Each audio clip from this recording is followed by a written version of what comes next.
You take a seed, you plant it, you grow it, you dry it, you roll it, you smoke it, and it goes down smooth. Hey! Spanning the continent to bring you the truth about cannabis and marijuana law reform. I smoke pot and I like it a lot. The Russ Belville Show, the voice of the marijuana nation. Now, here's your host, Radical Russ Belville. Good day, tokers and tokettes and non-toking lovers of liberty. It is Tuesday, September 30th, 2014, and it's got to be 420 somewhere in the world. Welcome to the show, everybody. This show will be our last live show of the week at the studio, anyway, because starting tomorrow, October 1st through October 3rd, I am on the Fight Sabet tour. That's right, Kevin Sabet's tour dates have been announced. Noel Crombie from the Oregonian has them posted at OregonLive.com. He will be making 7 stops in 3 days, and I will be there at every single one of them. Tomorrow for 8 hours, well, close to 8 hours, 8 o'clock to 3:30 p.m., Sabet will be in Madras, Oregon. I will be there. At 4 p.m., he will be in Kaiser, Oregon. I will be there. On Thursday at 10 a.m., he will be in Roseburg, Oregon. I will be there. At 3 p.m., he'll be in Grants Pass. I will be there. Friday, October 3rd, he will be 8 a.m. in Ontario, Oregon, all the way across the state next door to Idaho. I will be there. He will be at 11:30 in La Grande. I will be there. And 5 p.m. in Hood River. I will be there. If you'd like to help me cover the cost of gas, food, lodging, and printing expenses, you can donate at GoFundMe.com/FightSabet. Would really appreciate that. I will be streaming live from the Radical Russ live channel intermittently throughout the day. You can find it at rad-r.us/live420. That's rad-r.us/Live 420. The regular 420 radio feed will continue as it is normally programmed, so we will have replay shows at this time for Wednesday, Thursday, and Friday. But catch the Russ Belville live channel there on Ustream or through that link I just mentioned to catch my live streams from the road. And if you follow me at Radical Russ on Twitter, I'll be posting when I go live, and you can follow me that way as well. There's also going to be a link on the front page in the sliders of the new 420 radio web design, so pay attention for that. You'll see a big crowd scene, and if you click that crowd scene, it'll take you right to my live channel. But let's get to today's show. There's plenty to cover on today's show. We'll start with the 420 radio headline news, and in the news today, Colorado Supreme Court is considering employment rights for medical marijuana patients. We've got the No on 91 campaign in Oregon kicking off their scaremongering. A new poll in Louisiana shows majorities favor decriminalizing marijuana. And speaking of decrim, Maryland's decrim goes into effect tomorrow. And in Maine, we had men who were impersonating SWAT members raiding and ripping a medical marijuana patient. We'll tell you all about that right after the first break. Then we'll go on to our Behind the Headlines. I'll take a deeper look at that No on 91 press conference and debunk all their scaremongering. In Drug War Data Mining today, we're going to ask how many daily marijuana consumers are there in your state? I'll show you how to find out. Then at 1:30 in our Reformers Reader segment, we recorded an interview earlier this morning with the guru of Ganja himself, Ed Rosenthal. He's got a new book. It's called Beyond Buds, Marijuana Extracts, Vaping, Everything You Need to Know. Great interview with Ed today coming up at 1:30. And at the end of the show, time for a radical rant. I received my first records of Josh Marquis' emails, the DA from Clatsop County, who's intimidated by those of us who want him to follow the law and not illegally electioneer against Measure 91. We'll take a look at some of the highlights from his email accounts.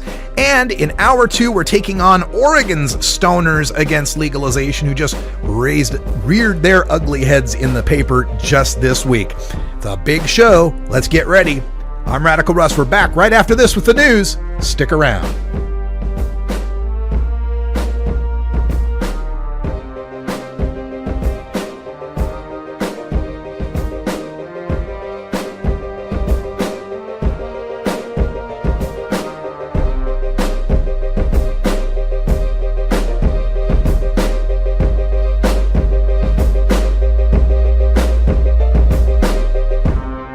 You're tuned into the Russ Belville Show, the voice of the marijuana nation. 420 Radio, turning red states and blue states green. It was a nightmare scenario last May for one Southern Oregon woman. It's 4 a.m, and someone's trying to break in. 911 emergency. My ex-boyfriend is trying to break into my house. He put me in the hospital a few weeks ago, and I've been trying to keep him away. But because of budget cuts, the sheriff's office is only open during weekday business hours. I don't have anybody to send out there. So if he comes inside the residence and assaults you, can you ask him to go away? Or he did break into the home, and he did rape and choke this woman. Meanwhile, it was announced that the Oregon Sheriff's Association made a $100,000 donation to the campaign against Measure 91, the initiative to legalize marijuana. So there's enough money to protect people from marijuana, but not rapists? Measure 91 devotes 35% of tax revenues from marijuana sales to state and local police. Vote yes on Measure 91. A message from the Russ Belville Show, not endorsed or sponsored by the Measure 91 campaign. Drug Truth Network Cultural Baggage, replaying Wednesdays at 11 Pacific. Mike Schwab is a former middle school science and math teacher. Currently, he works with Children Daily as an after-school program leader. Currently, kids have easy access to marijuana with little understanding of its impact. We can take better care of our kids through Measure 91 with strict regulations and funding for proven marijuana education and prevention programs to keep kids from using it. Under our current marijuana laws, one mistake can ruin a life. Measure 91 removes unfairly harsh punishment for marijuana offenses and gets more tax money to local police and drug prevention. Vote yes on 91.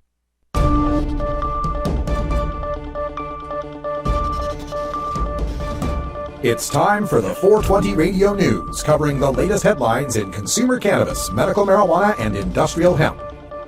Transcripts of 420 Radio News are available daily on our website at 420radio.org. Now, here's Russ Belville with your marijuana headlines in 4 minutes and 20 seconds. This is your 420 Radio News for Tuesday, September 30th, 2014. The Colorado Supreme Court heard arguments today in the case of a quadriplegic man named Brandon Coates, who was fired for medical marijuana use by his employer, Dish Network, where he worked as a telephone operator. Coates, who has used medical marijuana since a car accident to control spasms and seizures, says he never used nor was impaired on the job. He contends he was fired in 2010 from his job as a Dish Network customer service representative after a cheek swab drug test revealed inactive THC in his system. The debate topic was this: if it isn't illegal to use medical marijuana, does that make it a lawful activity for which employers can't fire you? While California, Oregon, Washington, and Michigan's courts have ruled that their state medical marijuana laws do not protect employees from being fired over a dirty test, Colorado has a lawful off-duties activities statute that prevents firing anyone for their legal activities off the job. Opponents of marijuana legalization in Oregon kicked off their campaign Monday, standing next to an array of gummy bears, sugary cereal, chocolate bars, and other products that Colorado retailers lace with marijuana and sell over the counter. Mandy Puckett, prevention coordinator who heads the No on 91 campaign, and other opponents argued that their biggest worry with legalized marijuana is that it will eventually be heavily marketed and turned into a product as mainstream as a cold beer on a hot day. Anthony Johnson, the chief sponsor of the Oregon Marijuana Initiative, said opponents are wrong in thinking that illegal pot isn't already being heavily marketed. Quote, "Big marijuana is already here in Oregon, and it's called drug cartels," said Johnson. Measure 91 brings in strict controls and takes it away from the cartels. End quote. Public policy polling conducted a poll that found majorities of Louisiana voters oppose long sentences for marijuana possession. According to the numbers by PPP, 78% of Louisiana residents oppose sentences of longer than 6 months for marijuana possession. 71% oppose life sentences, even for people with prior felonies. Additionally, 2/3 of the people polled acknowledge knowing someone who has been in possession of marijuana. This showed that marijuana possession is common and unremarkable in today's world. The poll also found that among Louisianans, 68% support letting seriously ill patients use medical marijuana, 59% oppose jail time for first-time possession charges, and 34% say they would be more likely to vote for a candidate who opposed marijuana reform. The law decriminalizing the possession of small amounts of marijuana goes into effect tomorrow. Just don't put it in a pot pipe. Starting October 1st, people in Maryland who are caught with 10 grams of marijuana or less in the state will be issued a fine and will not be charged criminally. The fines vary from $100 for a first offense, $250 for a second offense, and $500 for any subsequent offense. Selling marijuana is still a criminal offense as well. It is considered distribution under Maryland law, and you can be arrested. Possession of drug paraphernalia is also still a criminal offense. Officers will not have a scale in their vehicles to determine if the amount of marijuana is 10 grams. The marijuana will be confiscated and measured in a stable environment. Apparently, marijuana will be taken and offenders released with tickets or criminal summons forthcoming in the mail. Police are looking for 3 men who pretended briefly to be police officers while they stole medical marijuana plants last week in Winterport, Maine. Surveillance cameras recorded images of the trio in the act. On Saturday, another medical marijuana theft took place, this one in Standish. In that case, sheriff's deputies, real ones, charged 2 men with theft and aggravated assault after they allegedly beat up the owner and doused him with pepper spray. In Winterport, the 3 men wore fake police items, including a SWAT-style vest, a hat with police across the front, and a shirt with sheriff written on the front, all of which can be purchased from online retailers, according to Maine State Police. One man pointed what police believe was a semi-automatic handgun. In Standish, 2 men tried to sneak into the outdoor growing area of a medical marijuana provider, but tripped alarms. When they were confronted by the homeowner, they knocked him to the ground and kicked him repeatedly, then sprayed him with pepper spray. This shows once again why medical marijuana does not go far enough in protecting its patients from theft and abuse over recreational use. This has been your 420 Radio News for Tuesday, September 30th, 2014. I'm Russ Belville. 420 Radio. Tune in, turn on, get high. I don't use marijuana, but as a teacher of 36 years, I can tell you lots of other people use it. I don't believe in prohibition. I don't think it works. Prohibiting it hasn't stopped anybody from getting a hold of it. I would like to see it regulated so that maybe kids can't get a hold of it so easily. I know they get a hold of it now very easily. I support a new approach to marijuana. I support legalizing it. It's with us. It's not going to go away. And if we can get money through the taxation, we can also educate our kids about it. That's why I support it.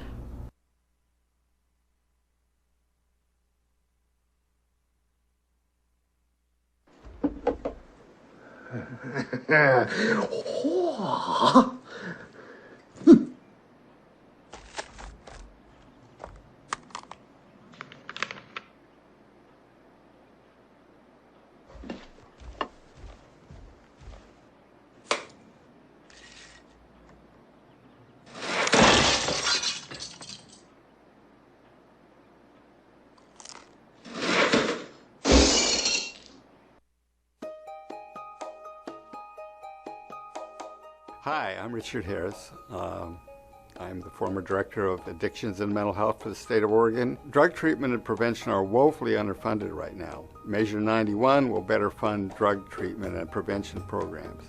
Marijuana isn't going anywhere. We're not stopping it with the war on drugs. You have to remember that marijuana is a pretty benign drug. It doesn't have the usual dependency features of, say, heroin or alcohol abuse. Now, marijuana feeds drug cartels and fuels violence. We can crack down on that. Take the money from drug cartels and, by the law, spend it on law enforcement, treatment, and education. Criminalizing marijuana is just no way to solve the problem. That's why treatment people like me are supporting Measure 91.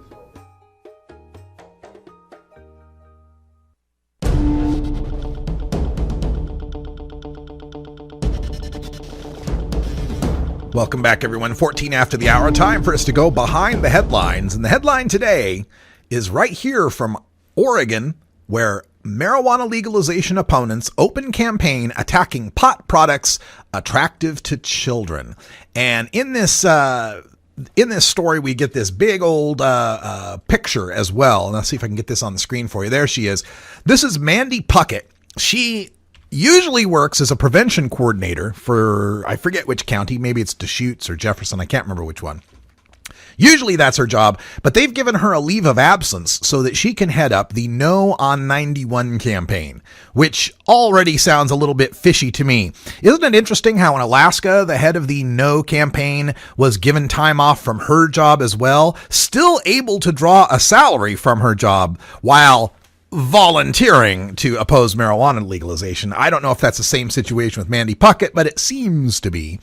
Here she is in front of the 4 local news stations, holding up a bag on the left of 1 ounce of marijuana and a bag on the right of 8 ounces of marijuana. Then to the right of that, a display showing various cookies and candies and gummy bears and other sorts of infused products that are often sold in the state of Colorado. And we might note that they're sold in the state of Colorado in adults-only stores that children cannot get into.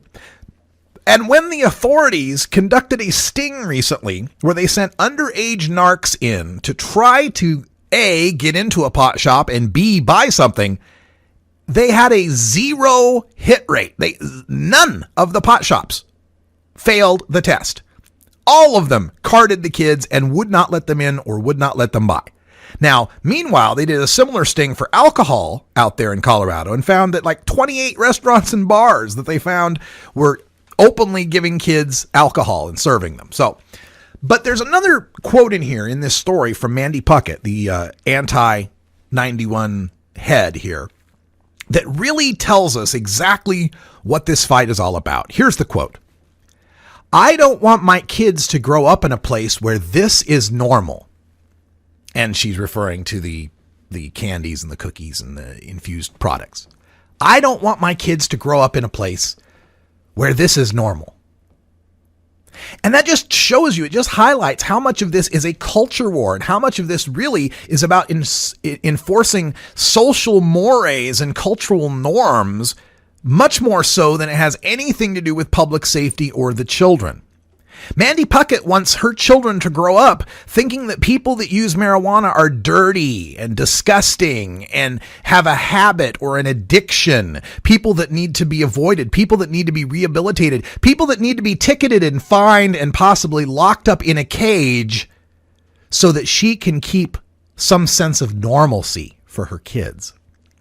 Now, one of her complaints here is that opponents argued their biggest worry with legalized marijuana is that it will eventually be marketed and turned into a product as mainstream as a cold beer on a hot day. And for that, they back it up with Bob Doyle, who's a tobacco prevention expert from Colorado, who's been involved with Project Sam there in Colorado, saying, quote, "The marijuana industry wants us to believe that marijuana gummy bears and fruit punch are not targeting children. Are we really going to go in this direction again?" Well, first of all, it'd be kind of curious to find out what Bob Doyle thinks that adults think of gummy bears. I guess there's a certain age limit on gummy bears. I guess once you turn, 16, 18, 21. What's the age, Bob? At some age, you don't like gummy bears anymore. No, you can't find an adult out there that likes gummy bears. That's just marketing for kids. What kind of crazy thinking is that? I love gummy bears. Hell, Herb Thrasher loves gummy bears much more than I do. The big marijuana scare about targeting children is based on this theory from the results of what happened with tobacco. And it is absolutely true that big tobacco targeted kids going back to the 40s and 50s and 60s and 70s. We've got their documents. We uncovered them. And again, how did we uncover them? Well, because it's a legal product and we were able to take them to court and sue them. Right? Can't really sue the Juarez cartel to get their documents, as if they keep documents. But I digress. This is a theory that's based off the idea that big tobacco lied to kids, lied about the medical health risks of tobacco and its addictive potential, and deliberately marketed to kids with Camel Bucks and Joe Camel and Marlboro Miles and all that stuff. Now, let's point out that since 1998, Joe Camel has been dead. We killed Joe Camel again because it's a legal product and we were able to sue the tobacco companies and get restrictions in place against their advertising to children. But it's a fallacy on its face because of one important distinction. Marijuana ain't tobacco. Tobacco had to lie about the health risks of its product because its product is toxic and addictive. Its product causes cancer and emphysema and kills people. Its product addicts 1 out of 3 people who ever try it. And it's the kind of addiction that is harder to quit for some people than heroin, alcohol, or cocaine. My dad included. So, of course, Big Tobacco had to lie about its product. Marijuana doesn't have to lie about its product. We can tell the absolute truth about marijuana, especially with adults. All we want to do is pump you up. Oh, the 20 after break always comes quicker than I'm expecting. I had so much more to say, but we'll save that for hour 2. We'll get plenty more to save there. We got Wiz Kaliko in the house as well. How's it going, Kaliko? Good, man. I'm ready to celebrate this little break of ours. That's right. It's 4:20 in Denver, and let's celebrate like they do in Denver. We'll be back right after this.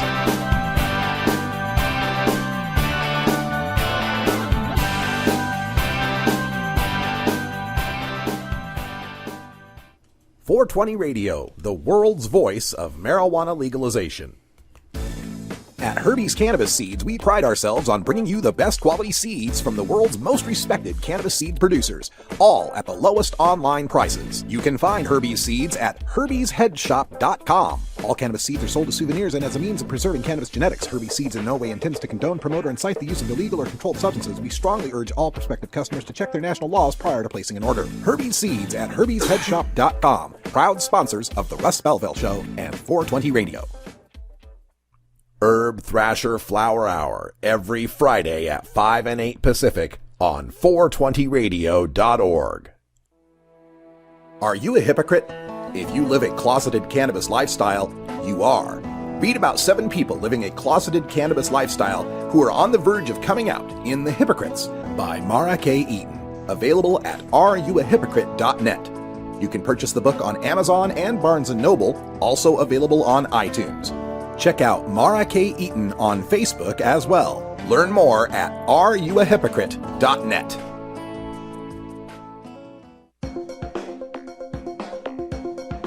Arguing for the end of adult marijuana prohibition is easy because we have facts, science, reason, compassion, evidence, truth, and logic on our side. It is even easier when researchers catalog it all for us. Learn how to gather the facts on marijuana use, arrests, seizures, rehabs, drug tests, and more in this edition of Drug War Data Mining. Welcome back, everybody. 22 after the hour, and for today's Drug War Data Mining, we're going to take a look at the National Survey on Drug Use and Health to determine how many daily marijuana users are there in your state. Now, you can find the National Survey on Drug Use and Health through the Substance Abuse Mental Health Data Archive, SAM HDA. If you just put SAM HDA online tool into Google, you will find this. And in here we have the surveys ranging from 2012 all the way back to 1979. The problem with the national surveys is they don't break things down by state. To get that, you need to get something called the RDAS. Now, the RDAS comes in 4 flavors right now. There's a 10-year one for 2002 to 2011, the 8-year one for 2002 to 2009, 2 different 4-year surveys from 2002 to 2005 and 2006 to 2009, and then the 2-year surveys for every 2-year period since 2002. I always like to use the 2-year RDAS because I feel it gives us the most up-to-date information. Clicking into the RDAS online analysis will take us to a page to sign in. You can use a Google account it's a Google account to get in there. I think Facebook will work as well.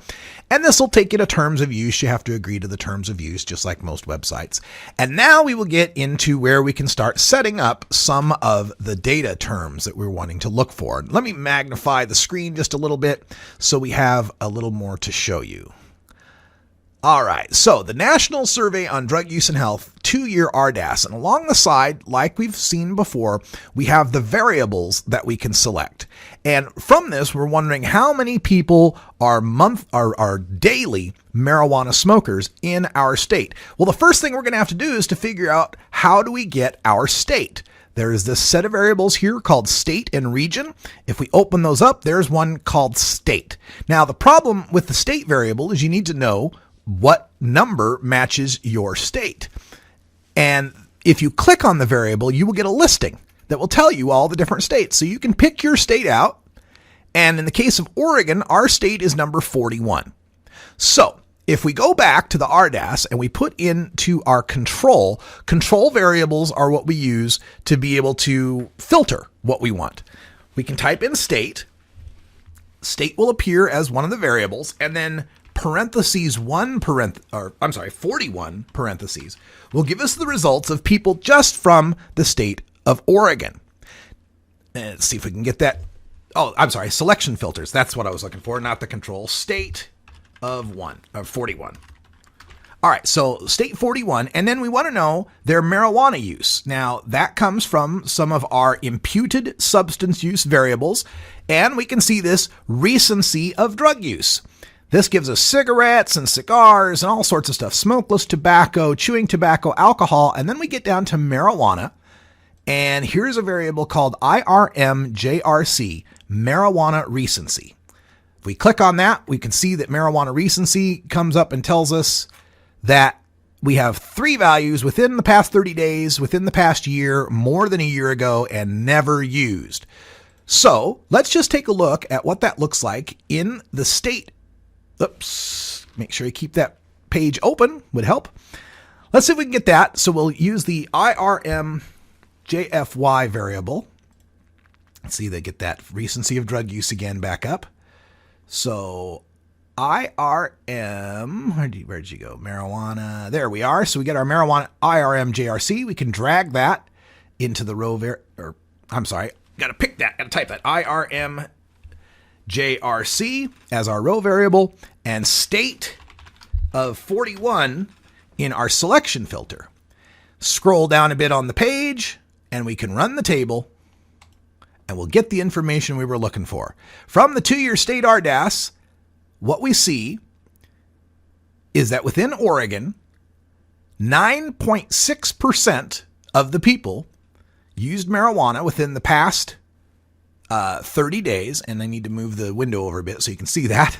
Within the past 30 days, 9.6%, and about 1.5 million. The numbers on the side are in thousands. So about 1.5 million used within the past month. About 857,000 used within the past year. So 9.6% using monthly, 5.5% using annually. Add those together, we get 15.1% of the people in Oregon using marijuana every year. We'll figure out daily next time. You can get 420 Radio on the go with our Shoutcast stream for all internet-enabled media players. Go to rad-r.us/420shout or just click the Shoutcast icon below the live radio feed at 420radio.org. The law offices of Omar Figueroa would like to remind you to stand up for your rights. If you're detained or arrested, treat law enforcement with respect and stand up for your rights by repeating, "I respectfully invoke all of my legal and constitutional rights. I do not consent to any search and seizure. I want to remain silent, and I want to speak with my attorney." Please contact the law offices of Omar Figueroa at 415-489-0420 or 707-829-0215 or on the web at... What the authorities should do is decriminalize pot use. You want to do it in your house, not bother anyone? Fine. Go outside with a joint or a pipe, you pay a fine. A majority of voters support changing failed marijuana laws. Legalization and decriminalization are mainstream solutions. We are the marijuana majority. MarijuanaMajority.com. You know Herb Thrasher from the Herb Thrasher Flower Hour. Now get ready for Herb Age Designs for the proud cannabis consumer. Herb Age Designs, lifestyle gear for the 420 friendly.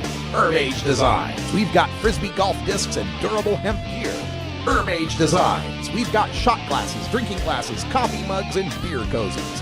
Check us out on Facebook and online at herbagedesigns.com. And follow Herb Age and Herb Thrasher on Twitter.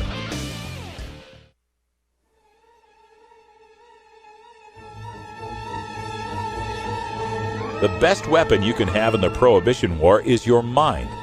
Fill your head with the knowledge you need by checking out this latest entry in the Russ Belville Show's Reformer's Reader.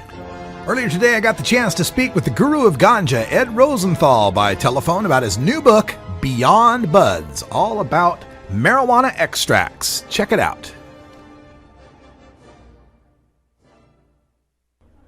All right, welcome back, everybody. We are on the phone with one of my favorite growers of all time out there, the guru of Ganja. Ed Rosenthal is with us. Ed, welcome back to the show.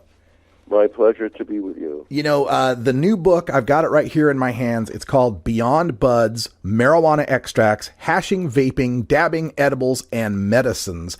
And what a timely book, because this is the new thing. Everybody's talking about dabbing and vaping and hash, and there's a lot of scaremongering about it, and there's a lot of great stories about it.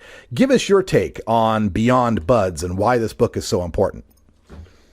This book is important because this concentrates that, as a whole, play a major part in the market, and it's a growing part, and people want to know about them, both how to make them, how to use them, and I think that it's better for people to be using concentrates such as the ones that are out now, than just smoking marijuana, because there's less impurities that get to people, and they don't have to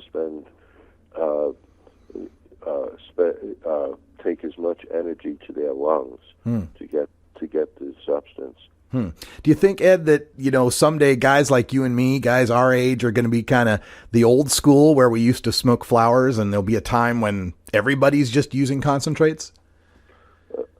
I think there'll always be room for smoking a spliff or a pipe, and I think part of the reason why people have gone to concentrates is because the quality of marijuana has changed. And what I mean by that, I'm not talking about so much about that the THC has gone up or the CBD is now taken into account, but that there used to be marijuana used to be a lot more fragrant, so it was really a pleasure to smoke a joint. And I think that over the years, as people have bred for THC, they've forgotten about the terpenes, the odor molecules. And Russ, you've been around for a while. Remember a time when you might open a bag of pot and the whole room would smell up, and you close the bag and you try to air the room out, and it takes a while to air it out? Oh, yeah. You haven't had that recently, right? Not a lot. I did find a strain called Jasmine, and I was really turned on by its terpene and its smell and everything about it. Even though it was testing out at 10% less THC than some of the stuff was available, I found it much more enjoyable. Right, and I actually experienced it up in Canada. This fellow from Montreal handed me a joint, and I usually people say, "How do you like it?" And I say, "It's pretty good." But this guy, I turned to him. I said, "This is excellent." It was. I don't usually do that. I said, "Would you roll one for me to take with me?" I mean, I don't usually do that kind of thing, but it was so good. And that when that kind of weed comes back, you're going to have more people smoking it for the pleasure of it. Yeah, and I think that's a function as we reduce the criminal penalties and start, legalization out here, that we get these varieties, and not everybody's trying to get the Everclear of weed. We can have a Chardonnay, we can have a beer, we can have something that's lighter but possibly more tasty and enjoyable. Well, that's true, but there's no reason not to have both as well. So there you go. And also, I think that dabbing also lets you. Another thing is that dabbing also lets you decide how much you're going to have a lot, because with smoking it takes a while, and dabbing is faster. Yeah, that's a good point. We're living in a faster world. Yeah, no doubt about that. We're speaking with Ed Rosenthal, who's the author, along with David Downs, of Beyond Buds, Marijuana Extracts, Hash, Vaping, Dabbing, Edibles, and Medicine. Ed's the guy you trust on all of the marijuana books. Now he's telling you all about extracts. And in here, you're going to learn about dry sift, water hash, BHO, butane hash oil, CO2, the carbon dioxide extractions. What would you like to say about these different methods? I know there's a lot of concern in the community about the explosive nature of BHO. A lot of people are turning to CO2. What's your take on all that? I think that that for the most part, as a consumer, I would leave the production to professionals. And even though they're home kits and so on, I actually think that that it's much safer to get that material from people who know what they're doing. Yeah, there's the states that's are. That's ultimately.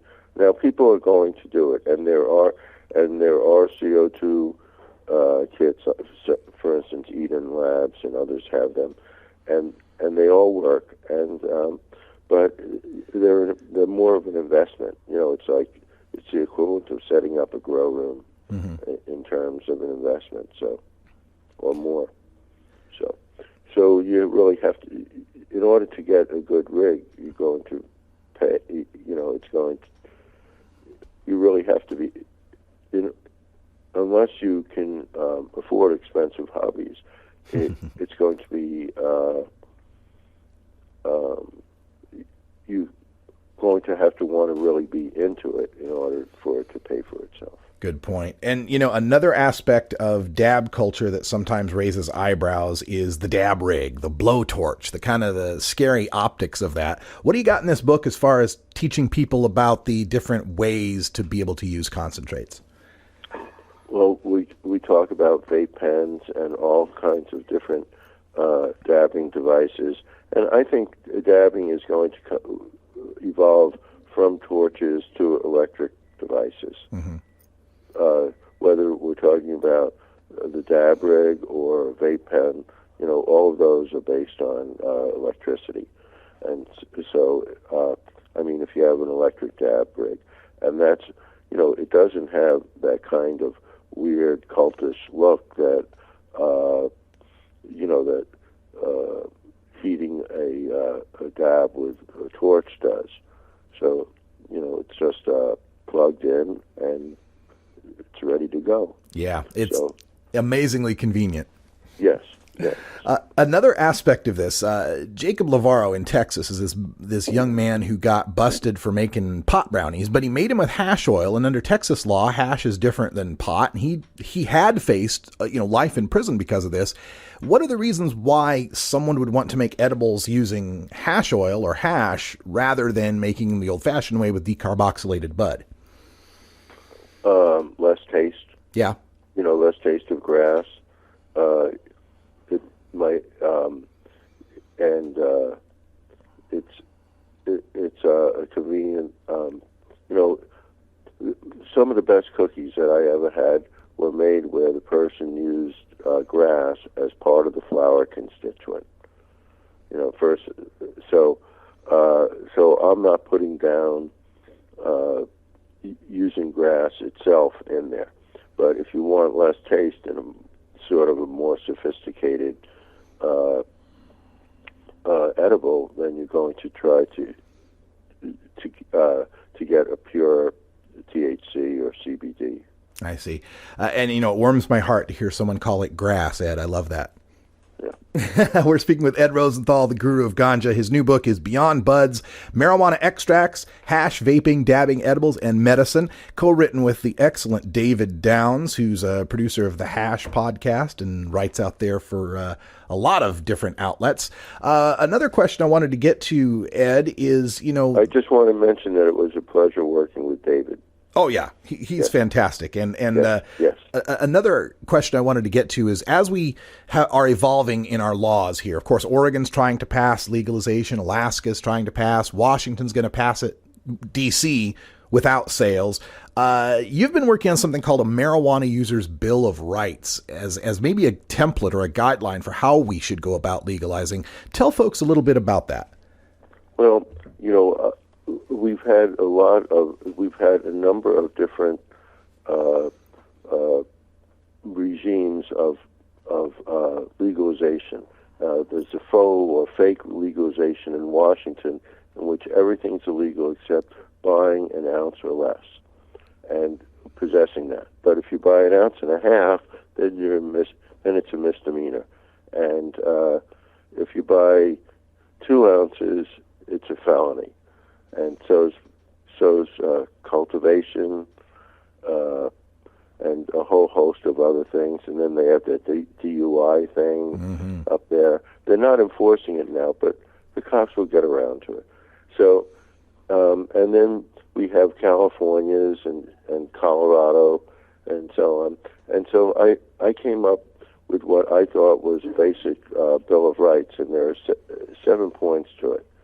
And the first is to repeal, in the bill, any initiative or bill, it should repeal all of the prior criminal penalties, and then they can be put back in, such as sales to minors or whatever, but it shouldn't be under the old regime. Then the second is that cannabis will be under civil authority rather than the police. You know, Russ, you know how the police have said that these laws are so confusing that they just don't understand them. Yeah. And, you know, they've had 20 or 30 or 40 or 70 years to do it, and they still can't get it right. So I think it's time to put it under civil authority. So if a person is growing 9 plants instead of 8, they don't face criminal penalties and things like that. And then also it means that all the cost of enforcement, such as courts, jails, using up police time, all of that will be over, and instead there'll be civil regulation, which will be cost effective for the state. It will bring money into the state. Then all residents will have the right to grow their own marijuana, and you know how different cities have tried to ban. Cities and counties have tried to ban the cultivation outside or inside or whatever. Everybody has a right to grow a plant. Yes. There should be no limit on it. When I say no limit on it, I don't mean that people should be able to grow their own. They don't. If they're going to sell some of it, then they have to have a business license. And then the next thing is that medical marijuana will be on a different track than adult use. And the idea about that is that it wouldn't be like California or Colorado's medical. It would be a much stricter medical, and these people would have, it would be pretty much tax-free, and it would be, and I think that dispensaries are going to have different, overlapping, but different medicines, different products than adult use places. For instance, there'll be a lot more CBD products or products with specific terpenes in them that have medical value. Sure. And so some of those products might also appear in the adult use store, but a lot of them will really, will just be a different track. Sure. So then the next is that adult use stores will be allowed on a county by county and city by city basis, but in California we have initiatives and local initiatives, so that in order to put one of these in place, it would have to be by a vote of the people. Gotcha. So it couldn't be these county commissioners who are in bed with the police or whatever. And then the next thing is that manufacture and processing, that the getting a license to do that should not be limited in the way that, for instance, it is in Nevada, even though they're giving out many licenses for either cultivation or processing and things. I think it should be that if you have a store, if you zone properly and have the proper, passive food processing or whatever regulations there are for foods or whatever you're processing, then it's pretty much automatic that you get a license. And that would be sort of like if you pass a driver's test and then you get your license. So by the way, I haven't gone into this, but I do believe that recreational use can be highly taxed. I'm not opposed to that because we have high taxes on a lot of recreational things, and especially when people have the right to grow their own. Right. So, yeah, as long as that home grow right's there, sure. There's one last, and that is that adult use shall be permitted in private spaces with the owner's consent. So, for instance, if you're in a theater, a party, and the owner and the person who has control of the space says, yeah, you can smoke. It's not then it's not the state's duty. Maybe not smoke, but at least vaporize. There might be laws against general laws against smoking. So at least vaporizing. There we go. And then there's one other part, which is that it should also be removed from the state Controlled Substances Act, and that's so CPS, Child Protective Services, won't have that as a cause. Yeah, good thinking on that one. I wonder, you mentioned putting marijuana, medical marijuana, on its own separate track, and then also possibly highly taxing recreational marijuana. Wouldn't that create an incentive for people to try to cheat and get medical to avoid taxes? Well, in California right now, it's pretty easy to get, a medical card. And this would be a different kind of medical card. Ah, okay. I mean, it would be, we're talking about serious illnesses, and it would be a sign-off by your primary physician. More East Coast style. So that people could have, there might be two classes. I mean, we just talk. This isn't something that I'm solid on, but there might be two classes of medical, so that you could go to a dispensary and pay a tax, or if you have more serious illness, and you have a different kind of prescription, then it's tax-free.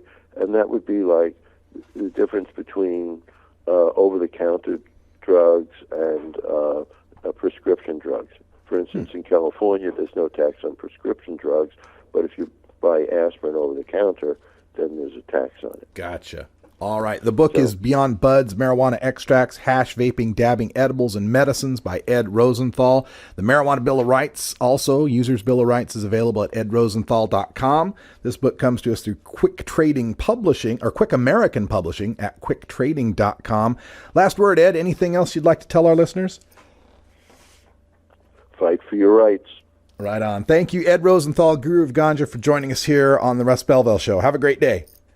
Thank you for having me. All right. Yeah, great time talking with Ed Rosenthal. And folks, this book, full color, glossy pages, great diagrams, just like all the Ed Rosenthal books have. If dabbing is new to you, if the whole concentrate world is something you want to know more about it, this is a great primer for that. It gives you a chapter on everything. We got dry sift, water hash, BHO, CO2, vaping and dabbing products, pipes, nails, all that, and the use of hash in edibles.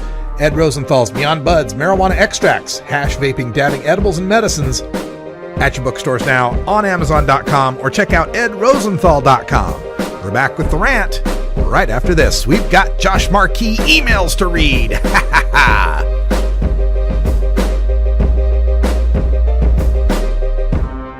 You're tuned into the Russ Belville Show, the voice of the marijuana nation.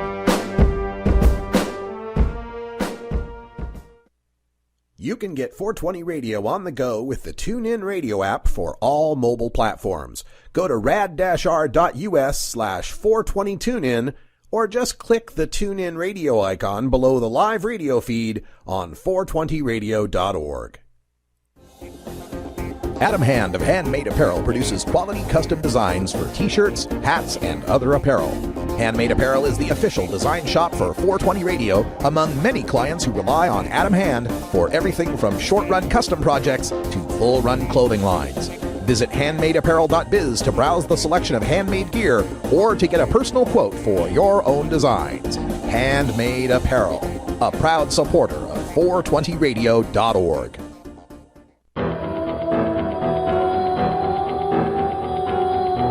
In the interest of fair and balanced journalism, the Russ Belville Show presents the anti-drug public service announcement of the day.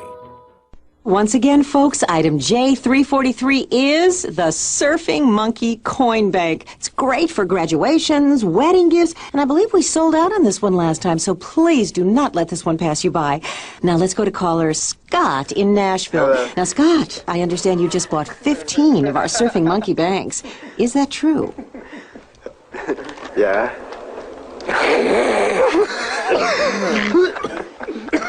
Chill, man. I'm on TV. This has been the anti-drug public service announcement of the day.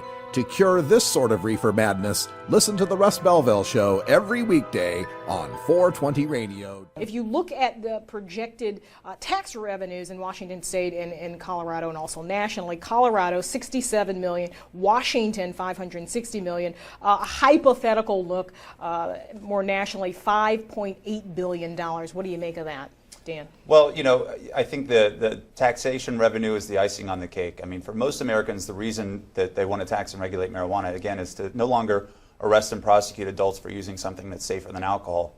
My background is as a prosecuting attorney, and I just felt like it was a waste of my time and my taxpayer dollars arresting people for something that's really just not a threat to public safety.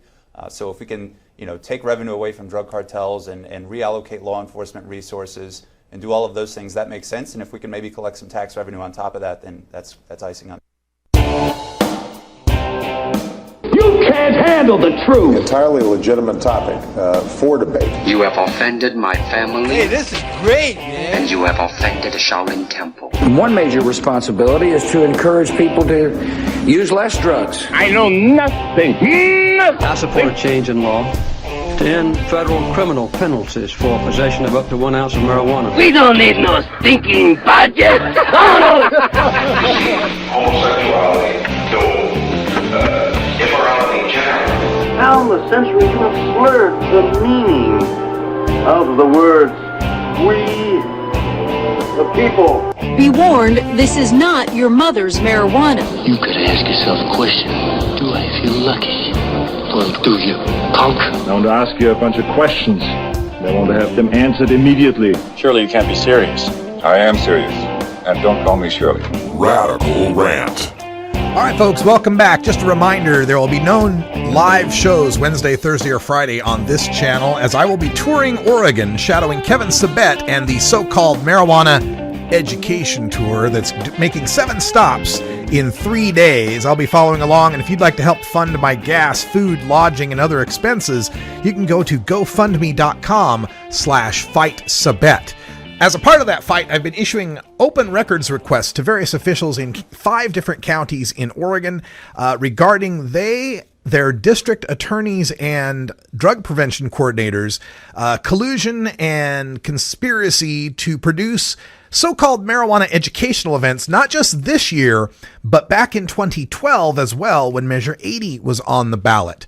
This is a pattern that they've engaged in where their affiliates, where these drug prevention groups use public money and public drug education grants to campaign against marijuana legalization. Part of the proof of this is the fact that while they call this an annual summit, for some reason they didn't have the summit in 2013 because marijuana legalization wasn't on the ballot. Part of having these summits is bringing out Kevin Sabet, the so-called quarterback of the anti-legalization movement and the head of Project SAM. And there's a fantastic article on Cannabis Now's website today by Angela Baca on how all of the SAM affiliates, the statewide affiliates, are formed by getting these drug prevention grants from the federal government. Yeah, it's awfully nice when you get to use taxpayer dollars to try to educate people, or should I say propagandize people against marijuana. Me, I got to get donations from my fans to pull that off. But we did get the records request back, at least one of them, from Josh Markey, the DA of Clatsop County, who has responded to me in the Huffington Post, by the way. That's a fun read. And going through the emails, there's just a few highlights I wanted to show. I haven't had time yet to write all of this up since I'm getting ready for this Sabet tour, but I thought I would just show you some of the fun stuff that I found. First of all, an email all the way back on January 1st. This is from Chris Gibson to Josh Markey. Chris Gibson is with the Department of Justice at the state of Oregon. Below is an email that Kevin Sabet received in response to the Oregonian story you forwarded, and Kevin Sabet is forwarding to Chris Gibson. Please thank this person and reach out, see where they are, and explain that we are setting up a Sam Oregon group now. Thanks. I'm copying my main Oregon contact, Chris Gibson, as an FYI. So the main contact for Kevin Sabet to help form a SAM group in Oregon is Chris R. Gibson at departmentofjustice.state.or.us. Let's look at another email that we've got in here. This is an email from, it's July 7th from Josh Markey. And this is where he is crowing about getting PolitiFact Oregon to declare New Approach Oregon's claim of 12,000 marijuana arrests to be a lie. He likes to use a lot of all caps, which is, always the sign of a brilliant mind. And he's saying the public says it's a lie. They don't want to be treated as blah, blah, blah, as criminals. Toward the end here is the important one. These spunky folks in Madras are bringing Sabet out in October. They need Madurai to go on the road with them. We're going to need help. I think they have a dozen stops across the state, and we all have day jobs, unlike the dopers. Oh, okay. So we're just dopers if we're for marijuana legalization. Okay. So we move on. This is from an email entitled Joint Statement on Marijuana from, again, July 7th. And this is where Josh Markey explains to various people, including Dwight Holton. If that name sounds familiar, he is the man who lost the Democratic primary for Attorney General because his anti-medical marijuana views became apparent. This is Josh Markey talking about doing the KGW Straight Talk and how New Approach said there would be no debate. They wanted to be interviewed separately. This is where Markey says, someone suggested we should just refuse. We frankly cannot afford that luxury. They have millions. We have nothing. And we have to rely on public affairs programs and events to get our word out. Our word out being the, that marijuana needs to remain illegal and that we need to do what Kevin Sabet says. Our word, we have to rely on events like that tour that's happening tomorrow through Friday that I will be streaming live to get our word out. Here's one from Donovan Richard to Josh Markey about Clatsop address. Just to be clear, I will send everything to your Gmail and will not use your Clatsop County address. Please let me know if you'd like me to send email to both. That's when Josh Markey asked Richard Donovan to send them to coastda@gmail.com just to ensure I get these, not for any legal political reason. Please send my notice to coastda@gmail.com. Now, I've made 2 records requests now to the address of coastda@gmail.com, and so far the county has refused to let me see any records from those, claiming it is a private email address of Clatsop County District Attorney Josh Markey, and that they don't store those records at the county, so there's just no way to get those. Today I forwarded them to a link to the Google account setting where you can download all your emails. I hope that's helpful to them. Here's one from Jill Quackenbush to Josh Markey. Jill Quackenbush is the County Drug Prevention Coordinator. Thanks so much. We will keep in touch as the coalition moves forward with planning. I firmly believe your participation will help localize the issue, and you speak so eloquently on the subject of marijuana. Let us know if you have any ideas for financial contributions. I will be contacting the Columbia Pacific Coordinated Care Organization for sponsorship soon. Dr. Sabet's fees alone are a few $1,000s. Dr. Sabet's fees alone are a few $1,000s. And Josh Markey wants to make hay out of me raising over $5,000 from you, my listeners, and my fans who have donated it out of their own pockets to ensure that the truth is presented about marijuana as Kevin Sabet trails his ass all around this country, all around this state, I should say. Well, country as well. You dare to bring up my funders who donated their hard-earned money when you people are sucking at the public tit and misusing drug prevention grants to campaign against Measure 91? I thought district attorneys were supposed to follow the law.